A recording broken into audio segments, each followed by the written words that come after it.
Hello again, and thank you for tuning in to your September 2016 Taroscopes with me, Madeline. I really appreciate you joining me. If I look a little hot under the collar, it's because these late September 2016 Taroscopes are brought to you by Mercury retrograde, where we are broadcasting to you live from my 90-degree apartment with the broken AC and the building owner who can't be reached. Mercury retrograde! I hope yours is going better for you. But the good news is this month that Jupiter has moved into Libra, so everyone has this sense of new luck, growth, expansion, and higher learning coming into our charts, which you can read more specifically about what it's doing for you at my blog, writteninthestars.co, and check out your weekly horoscopes. But without further ado, on to your September Taroscopes. Thanks for coming. Hi Virgo! Thank you again for tuning in to your September 2016 Taroscope.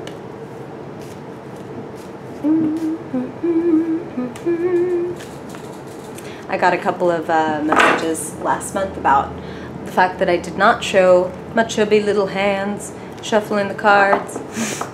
So if this looks like a 5-foot baby is shuffling cards, then that's accurate.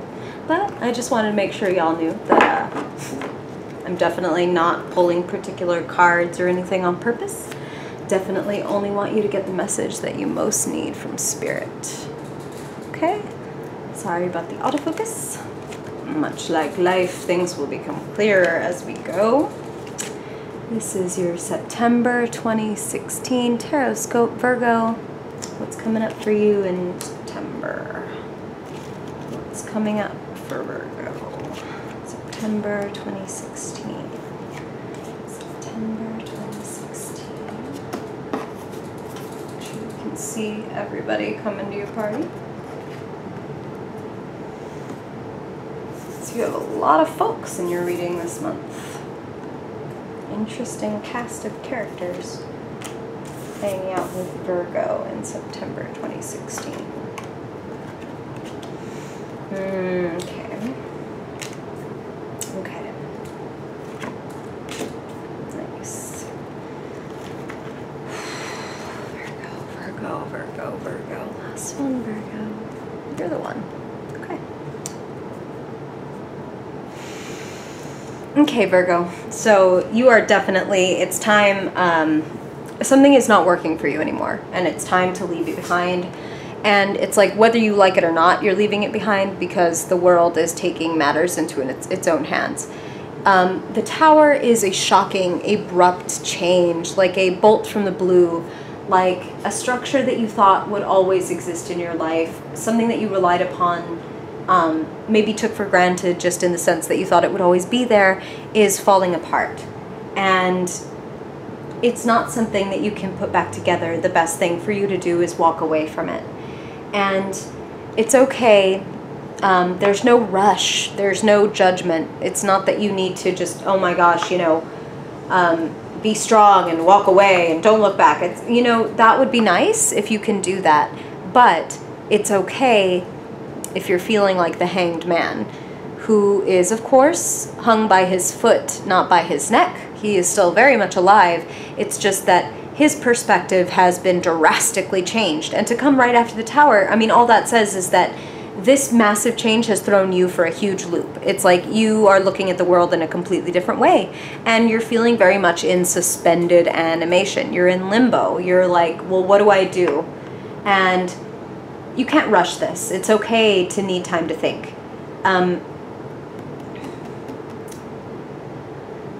Okay, what I feel like is you're being very hard on yourself about this, and this is the card for being hard on yourself. This is the card for ruminating and obsessive, depressing, or anxious thoughts. This is like the nightmare card. I mean, they call it the nightmare card. I mean, look at it. There's no getting around that. That looks pretty fucking nightmarish to me. But the thing about this card that you really most need to take from it is that your fears have nothing to do with reality. Your anxieties are not reflective of the truth. So don't think that you, even while you're stuck in this limbo, don't punish yourself for feeling this way. Don't punish yourself for the fact that this didn't work out. Those anxious and obsessive thoughts are going to do you no good. It's like you need to walk away from that. You need to break away from that. And I feel like there is somebody nearby who can give you very strong, very savvy advice, okay? The King of Swords does not have to be a man. He could be male or female, but this person has classically what a lot of people would call quote-unquote masculine qualities, in the sense that they're very, they cut to the chase. You know, they are not afraid to say, no, that's bullshit. Like, you don't take that, fuck that. You know, these people have no problem drawing a line in the sand, saying when they have an issue or when they like something. This is a truth teller. And this is somebody who you consider to be a very strong personality. And I feel that this is someone very close to you that you know that you can always come to for the truth. And they're not going to be cruel about it, but they're definitely not going to softball it or sugarcoat it. And that is not what you need right now. You do need the absolute truth, because that's what's going to make it easier for you to actually change your perspective and to get some enlightenment.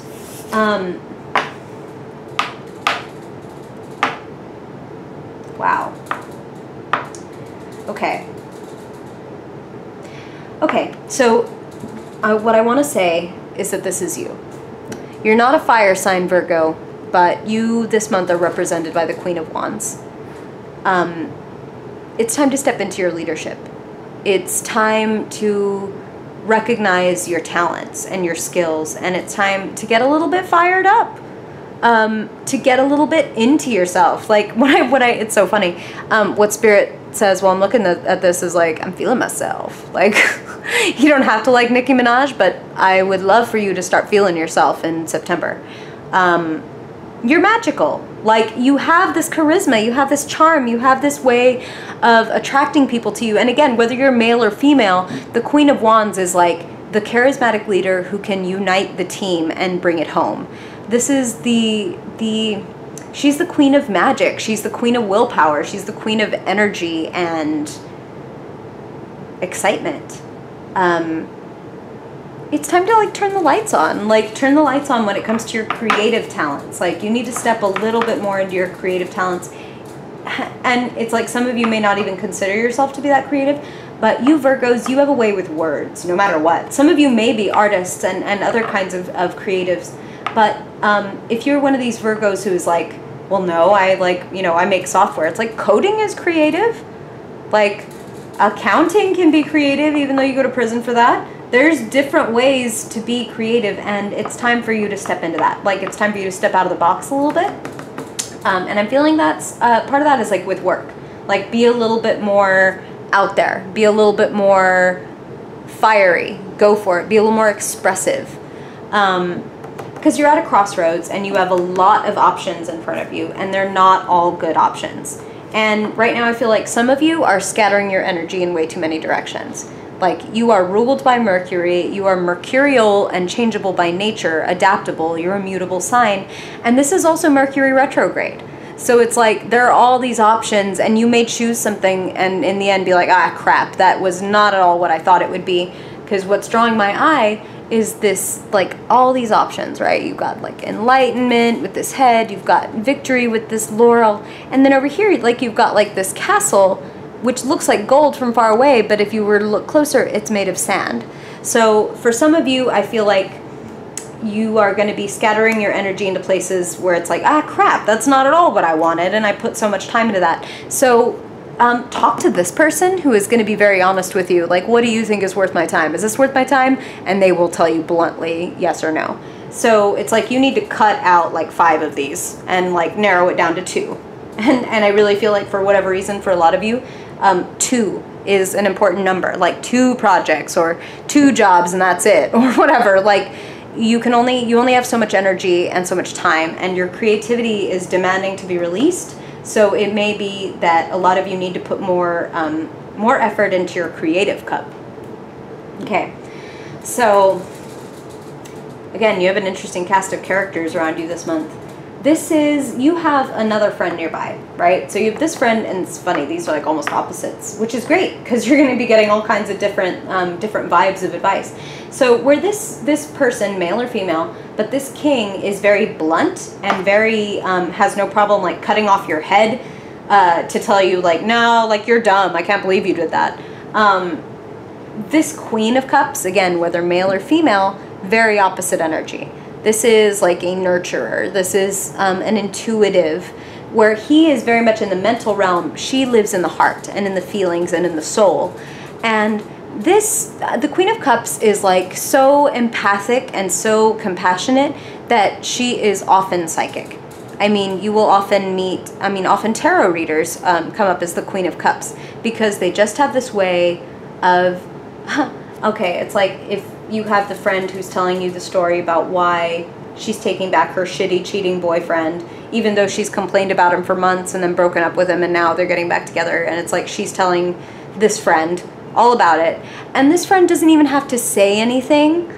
It's just like they just have a look on their face, and the look in their eyes just reflects the truth gently back, and it has a way of getting to the heart of the matter. So this friend of yours, she or he, has a way of getting to the heart of the matter in an intuitive way that is going to be really beneficial to you. And you're going to kind of need that soothing advice, especially coming on the heels of this very blunt advice. So this person can help you nurture your creativity, and this person can help you cut out the crap that's not working for you, and just be very honest with you about what you need to walk away from, because it's just bringing you anxiety. All this shit is just bringing you anxiety, and therefore it's time to walk away. And it's not easy. It's not. We're not always, even when we know it's right to walk away, it can be extremely difficult, especially when we've invested so much time and emotional energy into something or someone. And it's often someone, because cups rule emotions and love and spirituality. So it is certain that something you have invested a lot in needs to be left behind this month. And again, there's no judgment, no rush. That doesn't mean, oh my gosh, if you don't walk away in September, you're screwed. This is just advice from Spirit. That, okay, this thing that you took all this time and energy to create, it has grown stagnant. It has grown stagnant, and if you sip from these cups, you will be poisoned. I mean, they're toxic. So the sooner you walk away, the better. And you may be surprised to find that when you walk away, you think you're leaving everything for nothing, and it's almost like the opposite is true. Like, this man is walking away, yes, from these 8 cups that he loves, but he's walking away from 8 stagnant, very limited cups toward this waterfall, to this flowing, clean, pure source of all water. So what you're losing will be nothing in comparison to what you get when you have the courage to walk away. Wow. And I mean, God, it's like you're going to be leaving behind this conflict. Like, these two people will never see eye to eye, and this is like just harsh words. This isn't anything you need to worry terribly about. It's just like bickering. I feel like a lot of you are dealing with endless bickering, and it's like, oh my God, I'm sick of this. Like, so sick of this.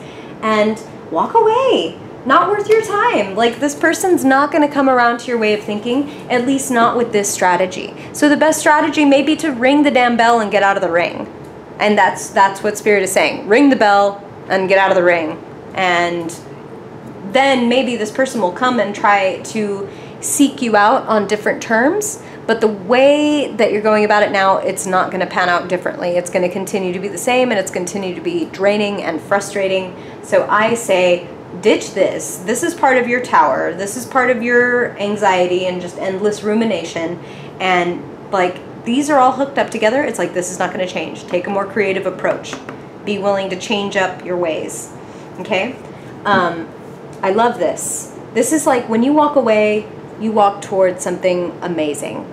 I mean, for some of you, yes, this is love. This is falling in love. This is a soulmate arrangement and partnership. But no doubt for all of you, yes, some of you will fall in love, but for everyone, walking away presents you with a new choice. And the options that you have when you walk away are going to be so much better than the non-existent options that you have right now where you are. So don't be afraid to walk away and be offered this amazing opportunity, this amazing decision to make. It's like you walk into your favorite coffee shop and you see the most attractive person ever, and you talk to them and they're just hilarious and interesting and smart and like amazing, and you're soulmates, and you both feel it. You both feel exactly the same way, and you're done. It's done. Like, you guys are together. And then the next day you get a call from your favorite city in the world saying, hey, come here and we'll pay for the move, we'll pay your rent and everything. And it's your dream job. It's the only job you've most wanted and dreamt of.